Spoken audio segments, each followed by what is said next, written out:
Hello and welcome to the Business Today show. I'm Udayan Mukherjee. Till a few years ago, the Thapar Group company Greaves Cotton was like a mainstream any other auto ancillary company which used to make those diesel engines for companies like Piaggio and Atul. It also had a farm equipment business.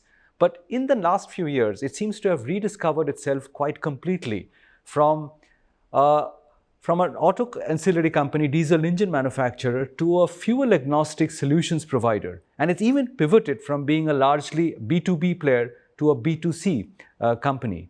To talk about this transition and this fairly significant transformation which is underway with a focus on e-mobility, I have with me the chairman of Greaves Cotton, Karan Thapar. Karan, it's great to see you and thank you very much for joining me today. Thank you, Udayan, for inviting me. Great. As I was saying, when did this transition of Greaves Cotton start?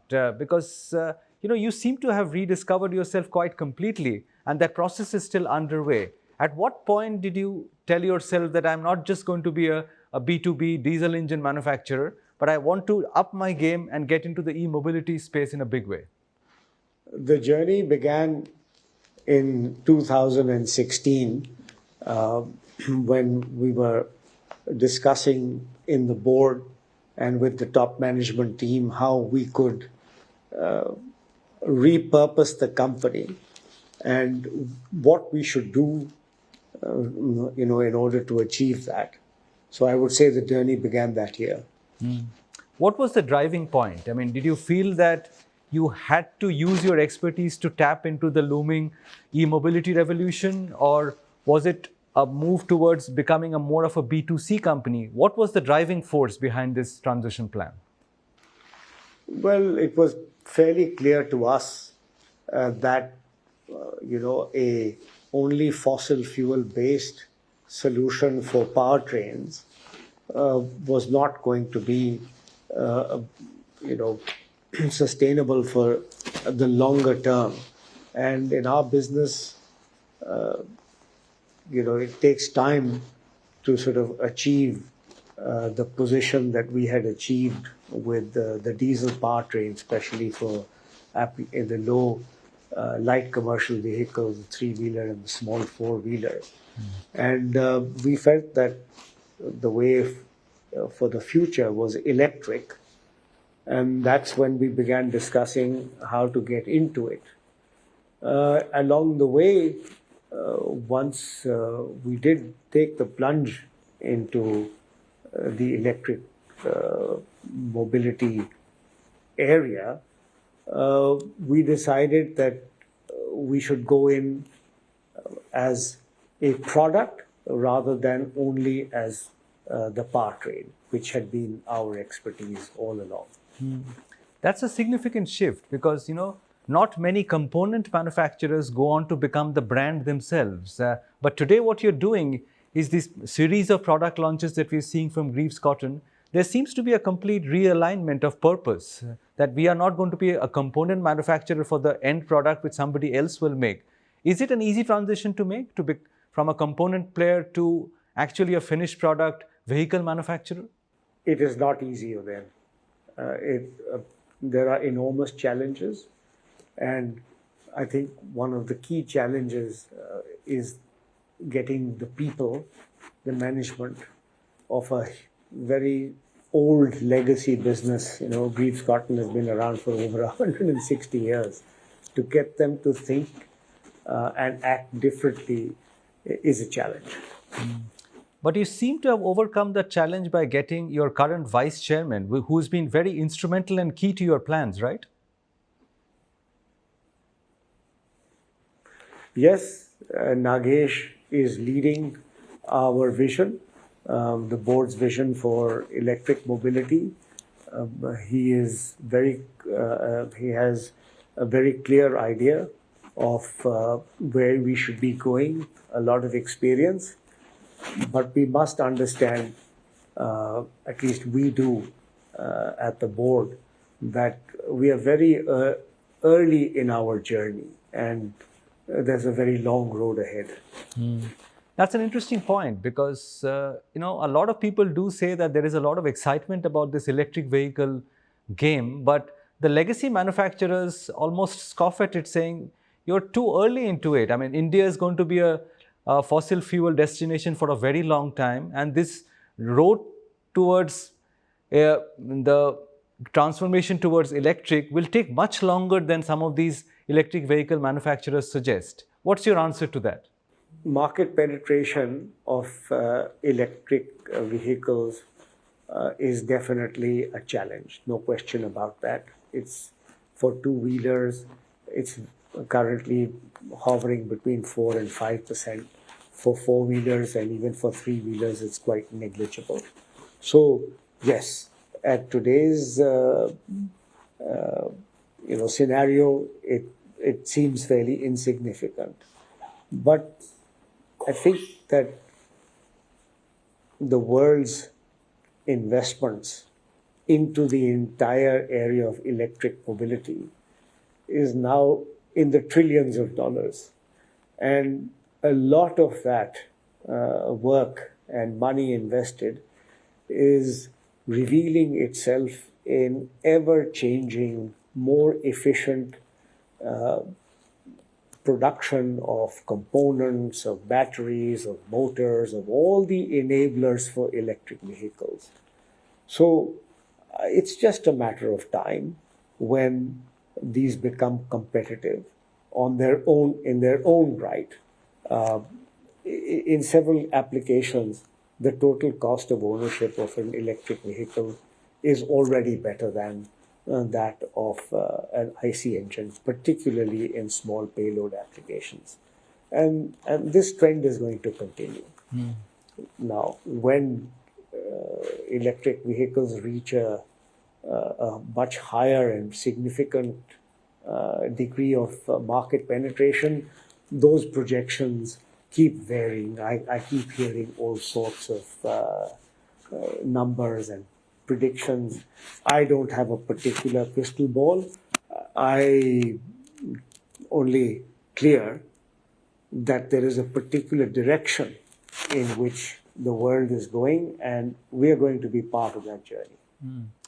You spoke about electric vehicles attracting much of the global investment, and that is true. And you've attracted some part of that as well. In fact, there was great excitement in the market recently, last year, when the Abdul Latif Jameel Foundation invested a significant amount of money in your electric venture. Would you say that that was a kind of a turning point in your aspirations?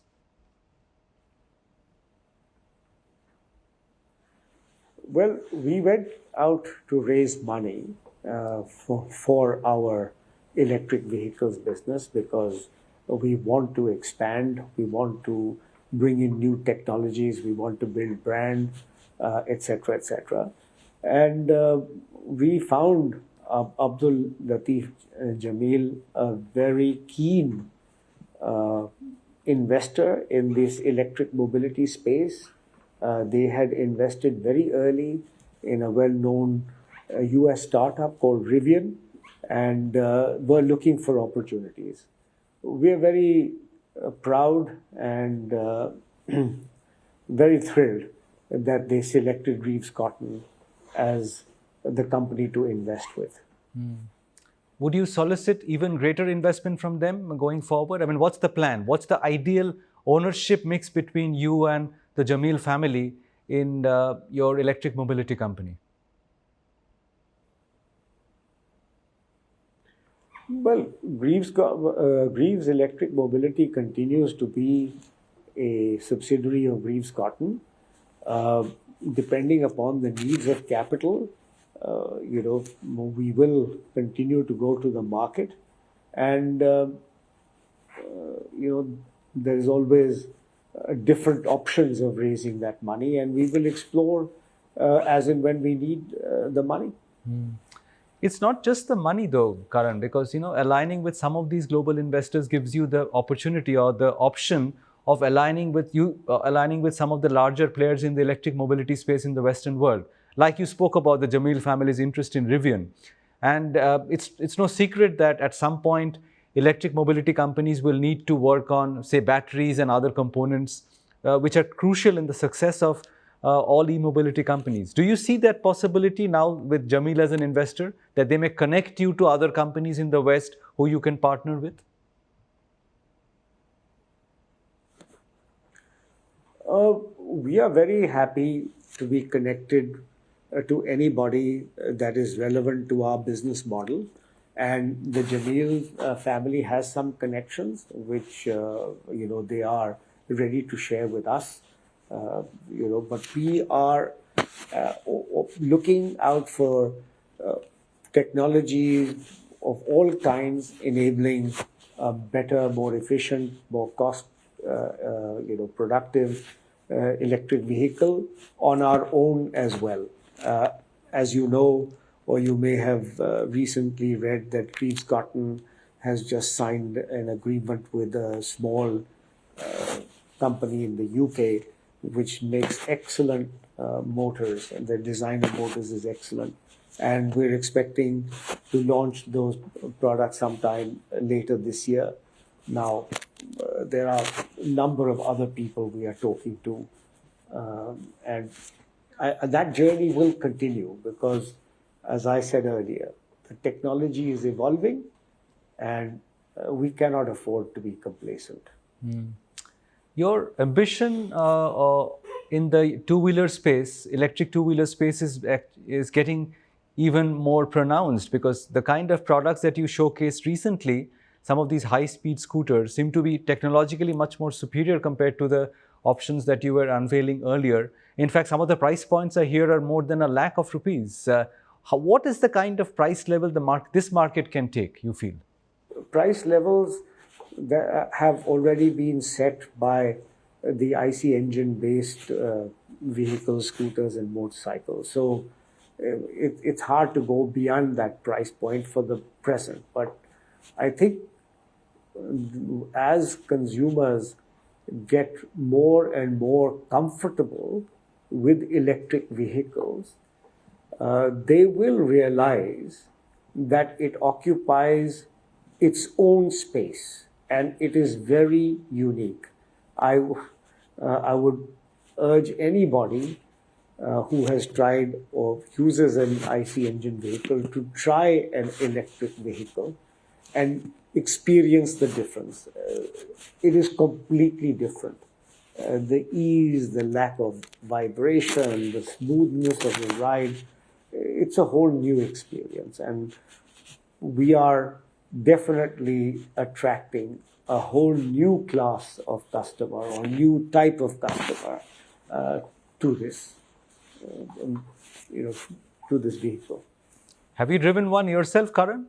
Because I hear you're a keen polo enthusiast yourself. I mean, how does it compare to riding a horse or a thoroughbred?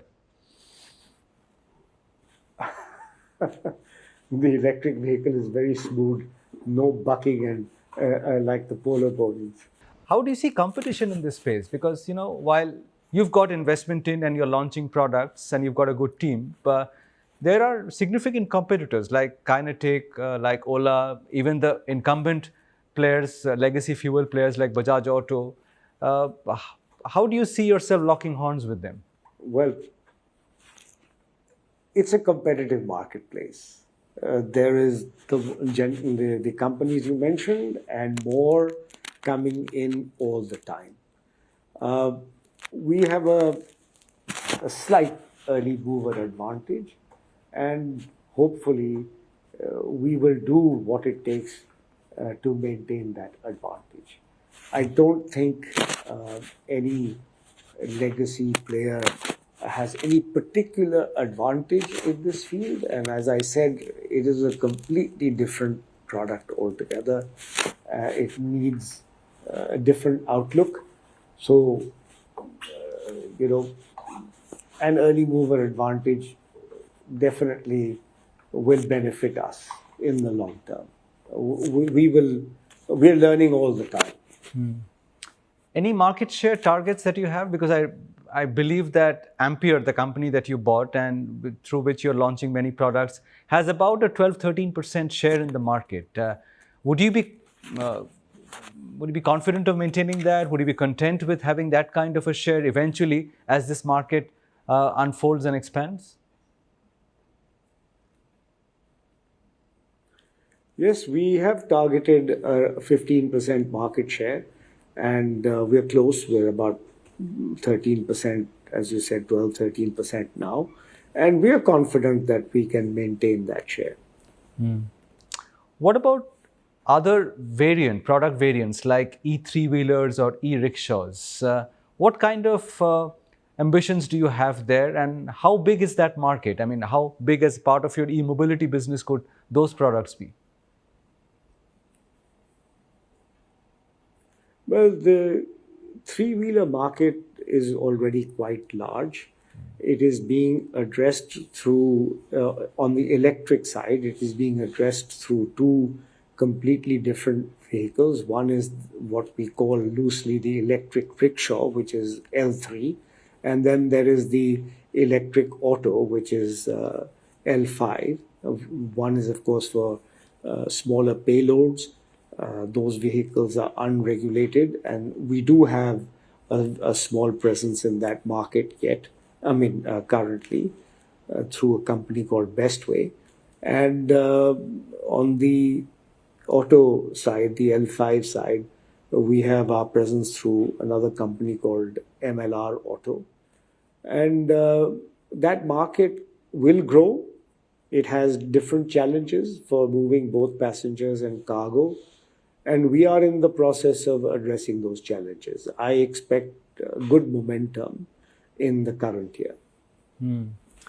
The other interesting thing, as I was alluding to earlier, Karan, is this move towards being a consumer-facing company. I mean, that's not something every auto component manufacturer manages to achieve. But you seem to be very intent and keen on expanding your retail store presence. I mean, what are the plans on that retail front? Well, any automobile company needs an aftermarket, both in terms of sales of spares and service. And we recognize that from the outset. And our Greaves Automart, our Greaves retail effort is all geared towards that. And in fact, the EV Autobot that we have is not only selling Greaves Electric Mobility's products, Ampere and the rest. It sells other people's products as well. The whole idea is to get the EV culture around the country. Where does all this leave your old business, the legacy business that you have, those diesel engines that you would sell to the likes of Piaggio, or your gen sets, the pump sets, the tillers? Are you defocusing on that business, or it just continues to move as it was? So the Greaves Cotton continues to sell its diesel engines and CNG engines and petrol engines for different applications, both auto and non-auto. Of course, the business is much smaller than it was earlier, but it's still there. And, it's started coming back post-COVID. Now that shared mobility is back again in full swing. But it's definitely smaller than before. We continue to invest to make sure that we are in compliance with all the environment emission norms, and our customers still rely on us to provide the powertrain. So 5 years out, will Greaves Cotton look very different, Karan, to what it is now, where your new investments and your new businesses will become much larger, even in terms of a revenue share, and maybe the business that was your bread and butter 10 years ago would become even smaller?